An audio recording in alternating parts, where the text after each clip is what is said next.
একটি অবাধ, সুষ্ঠু ও গ্রহণযোগ্য নির্বাচন আয়োজনে নির্বাচন কমিশন প্রতিশ্রুতিবদ্ধ বলে জানিয়েছেন প্রধান নির্বাচন কমিশনার এএমএম নাসির উদ্দিন। রাজধানীর আগারগাঁওয়ে নির্বাচন কমিশনের সম্মেলন কক্ষে সুশীল সমাজের প্রতিনিধিদের সংলাপের শুরুতেই তিনি একথা বলেন। জানান, জোরে সোরে আগামী নির্বাচনের প্রস্তুতি নিচ্ছে কমিশন। এআই এর মাধ্যমে প্রোপাগান্ডা ছড়িয়ে কেউ যাতে নির্বাচনকে বাধাগ্রস্ত করতে না পারে সেজন্য কমিশনকে সতর্ক করেন সুশীল সমাজের প্রতিনিধিরা।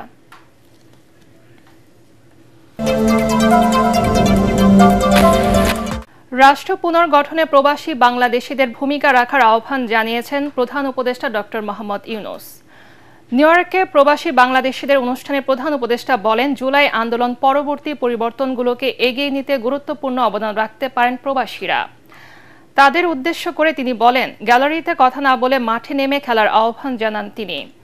অনুষ্ঠানে সফররত বিএনপি, জামাত ও এনসিপি নেতারাও বক্তব্য রাখেন।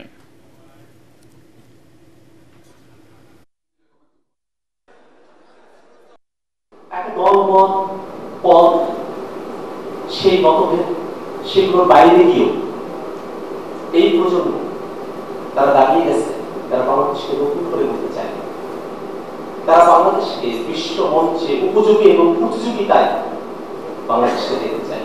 আমাদের এখানে সমমর্যাদা, নারী পুরুষ, মেজরিটি মাইনরিটি সকল শ্রেণীর মানুষ একই ধরনের অধিকার এবং নিরাপত্তা পাবে। দল, মত, বিশ্বাস, রিলিজিয়ন এখানে কোনো বৈষম্য থাকবে না। এটাই আমাদের আদর্শ হবে। আমাদের এই নতুন জেনারেশন তারা নিঃসন্দেহে আমাদের দেশে নতুন সংগ্রামে, নতুন লড়াইয়ে, নতুন স্বপ্নের মধ্য দিয়ে আমাদেরকে নতুন দিগন্তের করতে নিয়ে যাবে। আমরা এই বাংলাদেশের অংশ, সে অংশ আমরা কিভাবে করতে পারবো সেটা আমাদের মূল জিনিসটা হলো আজকে যে ছাত্রদের অভ্যুত্থান হলো সেটা আমাদের মস্ত বড় প্রতিবন্ধকতা সরিয়ে দিয়েছে, আমাদের স্বপ্ন দেখার স্বপ্ন বাস্তবায়নের শক্তি দিয়েছে। ওয়ালটন এখন দেশের সীমানা পেরিয়ে পৌঁছে গিয়েছে 50টিরও বেশি দেশে। ওয়ালটন, ঘরে ঘরে বিশ্বজুড়ে। রাষ্ট্রযন্ত্র সঠিকভাবে কাজ করছে না, বিচার বিভাগ সেই বিচ্যুতির বাইরে নয় বলে মন্তব্য করেছেন জ্যেষ্ঠ আইনজীবী জেডাই খান পান্না। আন্তর্জাতিক অপরাধ ট্রাইব্যুনালে গণমাধ্যমের প্রশ্নের জবাবে তিনি এই মন্তব্য করেন। বলেন, চারিদিকে মব কালচারে দৌড়াতে ন্যায্যতা পথ হারিয়েছে এবং সেই সুযোগ কাজে লাগাচ্ছে রাষ্ট্র।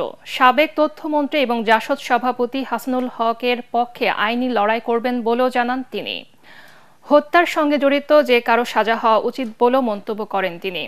তবে মৃত্যুদণ্ড সাজার বিরুদ্ধে তার নৈতিক অবস্থান বলেও জানান জেডাই খান পান্না।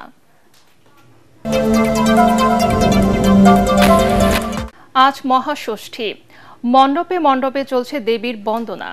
রাজধানীর ঢাকেশ্বরী জাতীয় মন্দির সহ সারা দেশেই বিহিত পূজা, আমন্ত্রণ ও অধিবাসের মধ্য দিয়ে আনুষ্ঠানিকভাবে শুরু হলো দুর্গাপূজা। ভক্তদের ভক্তি, নিষ্ঠা ও পূজার আনুষ্ঠানিকতায় সন্ধ্যায় মাতৃরূপে দেবী দুর্গাকে মণ্ডপে অধিষ্ঠিত করা হবে।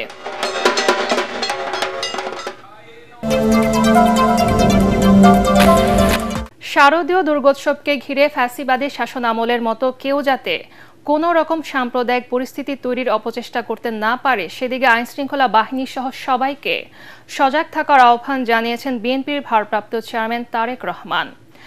এক ভিডিও বার্তায় দেশের হিন্দু সম্প্রদায়ের প্রতি শারদীয় দুর্গাপূজার শুভেচ্ছা জানিয়ে তিনি বলেন, দেশের বিভিন্ন ধর্মাবলম্বী মানুষ উৎসাহ উদ্দীপনার সঙ্গে যার যার ধর্ম পালন করবে, এটি বাংলাদেশের আবহমান কালের ধর্মীয় সামাজিক মূল্যবোধ।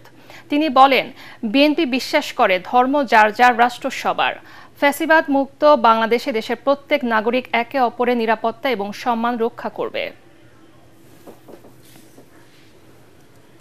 দেশের হিন্দু সম্প্রদায়ের প্রতি আমার আহ্বান, আপনারা উৎসাহ উদ্দীপনা সহকারে নিশ্চিন্তে নিরাপদে সারা দেশে উৎসব আনন্দ উদযাপন করুন। সৌহার্দ্য সম্প্রীতির বার্তা ছড়িয়ে দিন।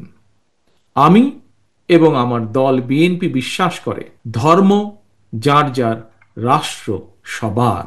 শারদীয় উৎসবকে ঘিরে ফ্যাসিবাদী শাসন আমলের মতন কেউ যেন কোনো রকম সাম্প্রদায়িক পরিস্থিতি কিংবা নিরাপত্তা বিঘ্নিত হওয়ার মতন কোনো অপচেষ্টা করতে না পারে সে ব্যাপারে সতর্ক এবং সজাগ থাকার জন্য আমি দেশের আইন শৃঙ্খলা রক্ষাকারী বাহিনীর প্রতি আহ্বান জানাই।